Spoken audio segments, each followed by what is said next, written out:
Tuloy ang investigasyon kung sino ang sumunog sa kanin dito sa Tamang Hinala. Pumunta na sa pi.com.ph dahil may chance ulit kayong mabigyan ng pabuya. Ayan, Merry Christmas! Diba? Kanina isang katropay na ang napili via randomizer na mabibigyan ng 4,000 pesos. Ano, excited na ako kung sino to. Malalaman mo kung isa ka sa napili maya-maya. Ngayon naman, 4,000 pesos ulit ang reward sa isang katropay na may Tamang Hinala. Diba? Makikiimbestiga ka lang, magkakaroon ka pa ng 4,000 pesos. Grabe talaga ang pabuya natin today. Maya-maya ay magkakaroon na rin ng cross-examination kung saan magkakabatuhan na ng paratang at magbibigayan na sila ng tanong para mahuli talaga nila ang salarin. Kaya heto na ang susunod na tanong para sa 4,000 pesos. Sa cross-examination, sino ang magsasabi na women order French fries more? Divine Tetay, Zach, Diana, or Empoy? Galingan ang pag-iimbestiga, maghinala na. Again, kapag meron kayong tamang hinala at napindot nyo ang tamang sagot, maaaring ikaw na ang lucky katropay na mapipili via randomizer na mabibigyan ng pabuyang 4,000 pesos. At kung isa ka sa may tamang hinala, pindutin ang yes para makasali sa raffle. Isasarado natin ang tanong bago i-reveal ang correct answer habang nagaganap ang cross-examination. Kaya may oras pa po kayong mag-isip at mag-imbestiga. O technique dyan, medyo hintayin nyo, pero huwag kayong masyadong magpalate. Kaya naman, ituloy na natin ang mission ng mga suspects. Panoorin na natin to.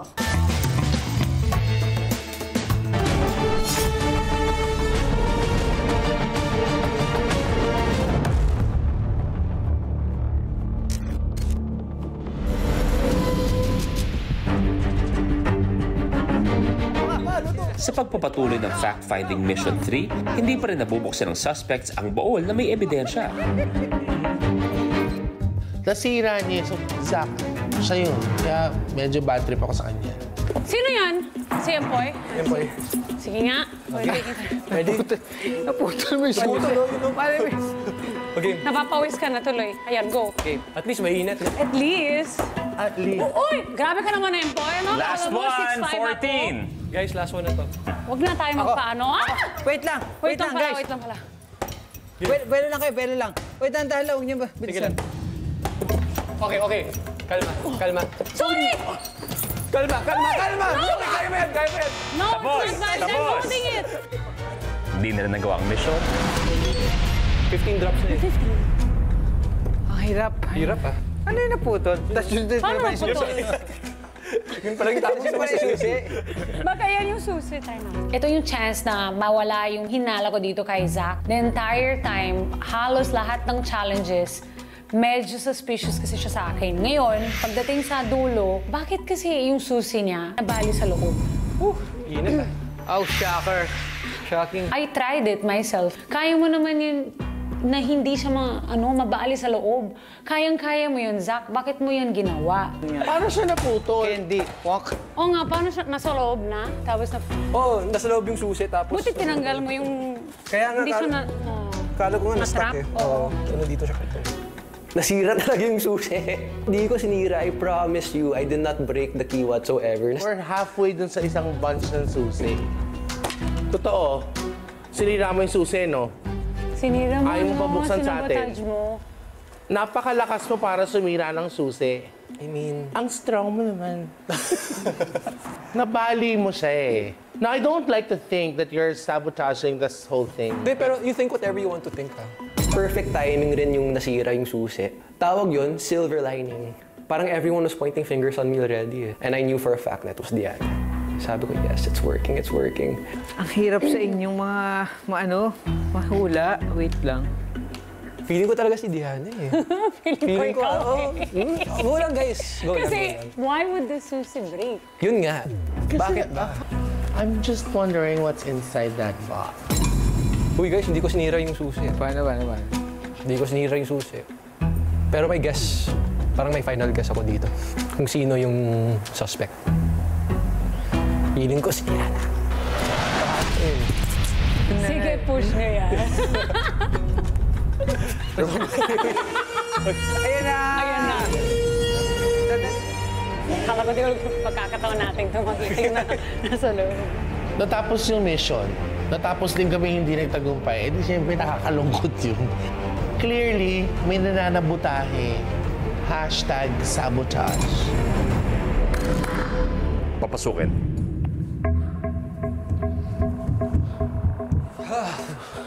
Exciting. Kanya talaga ang pag, ano mo, sa... Professor. Hay nako. Maganda na sana pero hindi nyo nagawa ang inyong fact-finding mission. Ibig sabihin, wala tayong makukuhang clue mula sa ating informant. Nung third mission kasi, yun yung unang mission lang na hindi namin nagawa. So feeling ko, sinadya yun ng salarin. Kasi lahat kaya namin, 4 na tao yun. Siyempre, teamwork it's not that difficult. Ngayon, bakit hindi namin nagawa? Ano kaya ang nangyari? Hindi nyo ba naisip kung sakasakali man na pagkatapos gamitin yung susi, pwede tanggalin, ilagay sa tabi para hindi na maulit? Sinabi ko na nga po yun, boss. Hindi, di ba? Separated. Pero noong una, hindi nila ginagawa. Inahalo-halo. Yeah, every time na titignan ko yun, when it's my turn to open na, parang balik na naman sila ulit dun sa sa dati. Parang twice yata or more than that na nakita ko si Zach na yung... Although he said naman yes, sabi ni Zach, yes, sige nga put a marker, hindi para tandaan kung saan yung huli. But it's always like that until he broke a key. Dapat meron tayong 3 clues, pero 2 na lang tungkol sa identity ng ating salarin. Meron tayong Thailand at meron tayong paboritong pagkain niya. At malapit na natin malaman kung sino sa inyong 4 ang hindi lang basta-basta nasunog, kundi sinunog talaga ang saing kaya nasira ang get-together. Ito na ang susunod na punto ng ating investigasyon. Mag-ready na kayong 4 dahil ito na ang cross-examination.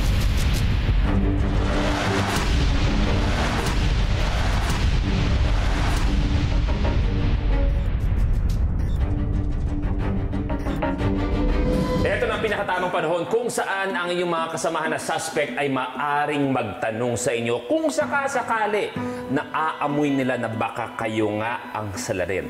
At mali natin, dahan-dahan natin mabibisto kung sino nga ba ang salarin. Tetay, ikaw na mauna, please. Hugasan mo lang, ha? Boy, wag kang ganyan. Maraming salamat, Tetay. Makinig kayong lahat! Kung may katanungan kayo para kay Tetay. Galing ni Tetay magana eh. Parang hindi ko ma-decipher kung ikaw ba talaga yung sus. Poy, when you say decipher, what does it mean? When you decipher something? Ang decipher, ang meaning niyan, siyempre pa, hindi siya nagtatanggal ng diapher. Decipher.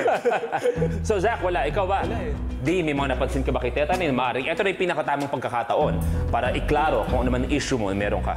Mahilig ka ba talaga sa durian or sinabi mo lang yan sa amin? Hindi ko chinichibog na prutas. Durian. I love durian. I could even eat. Bigyan mo ako ng durian, kakainin ko. Matandita yung English mo. Nalito ako ng very light. Kasi tisay kulot eh. Yes, may baka with the letter B. I'll eat it right now. I love durian. Is that all you wanna ask me? What's your favorite gulay? My favorite gulay, lettuce. Lettuce. Lettuce. Not lettuce. Lettuce. Okay ba yun? Magkaba binibilhan nun. Okay. Poy, may katanungan ka ba para kay Tetay? Meron. Tetay, anong shampoo mo? Sa tingin mo, sa ganito na nangyayari sa akin, bibigay ko ba sa'yo? Nakakalalaki ka! Boso! Sasapakin mo to! Wag! Wait lang. Pero marahil napapansin ko, Tetay, parang lahat sila ay hindi lang naiisip na ikaw sila rin. Parang kung sila, feeling ko magkakaturuan sila. Pero ikaw, parang, kumbaga, safe ka. May final statement ka ba para sa kanila? Kung iniisip nyo na nagsisinungaling ako, sobrang hindi totoo yun. I remember nung sinabi ng mom noon, Christina, no matter what they tell you, you have to tell them the truth. Hindi ako nagsisinungaling. Tulungan niyo ako. Sila yung flash nito. Tetay, maraming salamat. Kala niyo ba?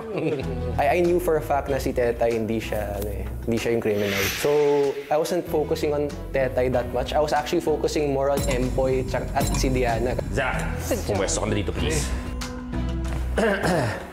Tetay! Kanina nakailang pansin ka na pwede sabi mo, pwede nga si Zach ang salarin. Ngayon, kung may katanungan ka para sa kanya, ready na siya. When the cross-examination came, sabi ko, this will help me a lot. Lalong-lalo na doon sa napili kong si Zach. Sir Luis, gwapo siya. Pag tinignan mo, anghel you know, talagang, I don't wanna say angel in disguise, pero ang dami kong pwedeng butas Yung sa Thailand, yung paghuhula ng cups na yon. So, biglang, okay. Try muna natin yung mga Asian countries. Thailand pwede. Thailand. But what really made me decide na baka ikaw yon, matigas ang susi. Hindi siya basta-basta napuputol. Napakalakas ng iyong grip. Nabalik! Uy, naputol yung susi! Naputol yung susi! Ako, honestly, that just happened. Nasira talaga yung susi. Oh, come on, Zach! Nasira talaga. What? You just... Ano, you guys believe whatever you guys want to believe. Basta I know the truth. Di, may tanong ka ba para kay Zach? From the beginning kasi feeling ko si Zach Bakit? Sobrang bilis niya, Luis, na yung doon sa Thailand. Thailand pwede. Thailand. Tapos medyo, he looks like a foreigner. So yung mga dayuhan, usually hindi naman mahilig sa durian. So feeling ko, tsaka ang dami ng tanong sa akin kanina about that, di ba? So sabi ko, bakit? Bakit niya ako tinatanong? Ako hindi ako kumakain ng bagoong. Bakit? It smells weird. So ayaw mo yung durian? And then, yung sa susi, doon sabi ko, how did you do that? Kasi sinaseparate ko yung susi. Yung durian, yung sa susi. Yung Thailand. Oh. I have nothing to say. I'm gonna be silent. Aba. Sir, invokes his right against self-incrimination. I have my rights. Silent. Call my lawyer, please. I was gonna say may that. katanungan ka ba para sa kanya? Kanina napakinalaan ko siya Oh. Pero, wala naman. Wala naman. May final statement ka ba? Ay, nako guys. You know that key talaga was an accident. As in. Maraming salamat. Thank you. Di? I'm innocent. Minsan lang ako nagluluto ng rice. Tsaka if I cook rice, ginagamit ko ng rice cooker. So, hindi ako yun. Si Diana to. Tetay! Hindi Parang hindi. Hindi ako. Di ka convinced na malabong siya ang salarin. O, pareho sila na very angelic yung mukha. Pero hindi siya Okay? Zach? I'll just stop there, hindi siya. Ako hindi ko believe na na trip mo yung durian. Or if you said na you... I Sure swear, ka talaga, ano? feeling ko na you hate durian. Tsaka alam mo yung mga tipong... Kasi usually, from my statistics, Alright. I think women comparing to men, I think women orders french fries more. Maganda. So- Medyo di ko nakita yun Women... Actually, that's a good point kasi foreigner ka rin. Kaya inisip mo yung french fries. O, Empoy, may tanong ka ba? Alam niyo, puro pagkain yung pinagkukwentuhan niyo rito. Nagugutom na ako Sa totoo lang. Kumukulo na yung tiyan ko. Tara, uwi na tayo. Kain tayo sa labas. Uy! Thai food. Ay. Ng durian. Uy, medyo, parang iba yung pagkakayaya si ni Diana. Durian, kain tayo ng durian sa labas. Sa labas. Ba't pa tayo lalabas? Napapagkamalan na kitang pasit kantong kanina Papataan na kita ng kalamansi, kainin kita. Meron ka bang final statement? Empoy, sana hindi ikaw? Thank you, Diana. Thank you. Thank you. Empoy, dito ka na please. Ay, yun na. Si Empoy naman, kasi mukha siya talagang suspect Mukha siya talagang may ginawang masama. Tetay, may tanong ka ba para kay Empoy?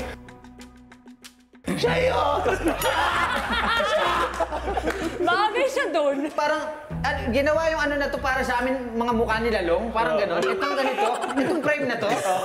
Bakit kaya? Ba't gano'n? Yun nga lang, pag kinausap mo yan si Empoy, napakabait na tao yun. So wala yun, nawawala din sa isip ko. Tetay, may tanong ka ba para kay Empoy? Wala Wala, boss Kasi ano lang siya, ang dami kong mga tinatanong sa kanya kanina tungkol doon sa pagkain. Even nagkasundo kami doon sa susi at sa palawan ng bola kasi gusto namin mabuksan siya. So kailangan dapat dahan-dahan kami. Meron kaming may rhythm yung pagkapalo ng bola. So he was doing it perfectly. I mean, Perfectly. really. Perfectly. Okay, so wala kang problema. Wala naman masyado. Zach? I think, magaling kang acting no? Si Empoy kasi hirap mag-decipher kasi comedian eh. Parang hindi mo alam kung totoo ba yung sinasabi niya and stuff like that. So, magaling to mag-facade, magaling to mag-lie. Parang, I can see a facade. Oh, wow. Okay. Ano yung facade? Objection overruled! Abogado, ano yun eh, judge nagsasabi nun eh. Judge ba yun? Pero parang feeling ko it's just throughout the games that we played, nag-acting ka throughout. So, nag-acting ka may daw. facade. Di? Totoo ba na salaring ka ba talaga or bagay lang sa'yo maging salaring? Kung makapagbinta ka, parang kaklase kita nung high school. We go way back, but teka lang, hilig ka ba talaga sa potato? Hindi ko nga kaklase si Sarah. Hindi ko ano yan. It's not you? It's not you? Hindi ako. Ano final statement mo sa iba na medyo pinagdududahan ng iyong innocence? Good luck. Good luck sa mga utak niyo. Maraming salamat pa din. Alam ko marahil nagkakasiyahan kayo dahil malapit na natin malaman kung sino ang talagang sumunog ng sinaing. Kaya naman, good luck sa inyo apat. Bibigyan ko kayo ng konting mga oras para mag-isip-isip kung sino ang inyong final hinala, kung sino nga ba ang salarin. Litong-lito na yung utak ko, promise. Kasi ang galing nila, ang gagaling ng mga kasama ko. Kaya hindi ako masabi kung sino sa kanila ang salarin.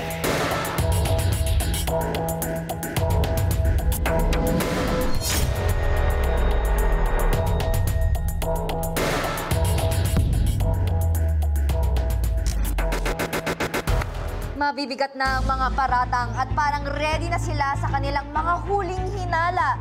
Pero bago natin malaman kung sino para sa kanila ang salarin, i-reveal na natin kung tama ba ang inyong hinala. Again, ang tanong sa cross-examination, sino ang magsasabi ng women order French fries more? Ang tamang sagot ay si Zam! Ayan, konektado ito sa nakuha nilang ebidensya na patatas sa unang mission. Pero matumbok nga kaya ni Zach ang salarin dahil sa clue na ito. Alamin natin yan maya-maya. Pero sa ngayon, congratulations sa mga nakahula ng tamang sagot. Pindutin ang yes para makasali sa raffle. Ang mga pangalan ng lucky winner na mapipili ng randomizer ay i-announce ko maya-maya. Stay lang kayo dyan sa pi.com.ph dahil oras na para mamigay ng pinakamalaking pabuya ngayong weekend. Say woohoo! Yes, kapag nasagot nyo ng tama ang susunod na tanong, isa sa inyo ang pipiliin ng randomizer at makakatanggap ng tumataginting na 10,000 pesos. Kaya narito na ang tanong, seriously. Ayon sa salarin, ano ang laman ng box na hindi nabuksan sa ikatlong mission? Cellphone kaya? Damit? Sapatos? O baka naman wallet? 10K na ang usapan dito, kaya punta na sa pi.com.ph mga katropa, maghinala na. Yes, dagdagan ko lang ang clue para sa inyo. Kanina, bago ang ikatlong fact-finding mission, sinabi ng informant na sa sobrang excited ng salarin, naiwan niya ang kanyang, nanggigigil din ako dito sa ano na. Diba ano kaya ang naiwan niya na naging laman ng box? Cellphone ba, damit, sapatos o wallet? Hulaan nyo. Mamaya sasaraduhan natin ang botohan pagkatapos ma-reveal kung sino ang salarin at kapag naamin na niya ang connection niya sa mga ebidensya natin. Abangan rin mamaya ang kasagutan at ma-reveal na rin kung sino ang salarin sa pagbabalik lang ng Tamang Hinala.